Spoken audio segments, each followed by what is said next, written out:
শুক্রবার ছুটির দিনে সাবেক প্রধানমন্ত্রী প্রয়াত খালেদা জিয়ার সমাধিতে শ্রদ্ধা নিবেদন করছেন সর্বস্তরের মানুষ। সেখানে আছেন সহকর্মী আলিমুজ্জামান সাফওয়ান, যুক্ত হচ্ছে তার সঙ্গে। সাফওয়ান, শ্রদ্ধা জানাতে আসা মানুষরা কি বলছেন আসলে জানাবেন।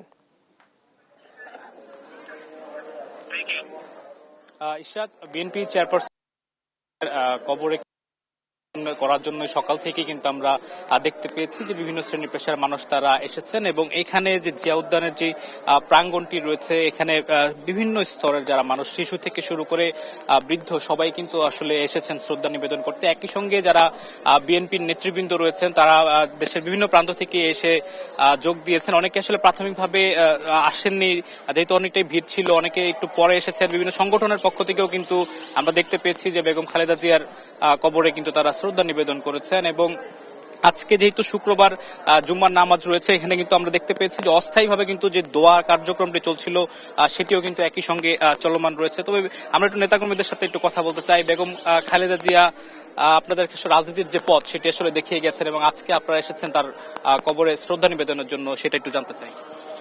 আমরা বায়রা সম্মিলিত গণতান্ত্রিক জোট, আমাদের Bangladesh association of recruiting agent এই নির্বাচন 17 জানুয়ারি, আমরা বিএনপি সমর্থিত প্যানেল আজকে আমাদের নেত্রী, দেশনেত্রী বেগম খালেদা জিয়ার মাজারে এসেছি আমরা শ্রদ্ধা নিবেদনের জন্য। আমার সাথে আমার 27 জনের প্যানেল এখানে আছেন। আমরা একটু পরেই ওনার কবরে শ্রদ্ধা জানাবো, ওনার আত্মার মাগফিরাত কামনায় আমরা দোয়া করব সবাই মিলে।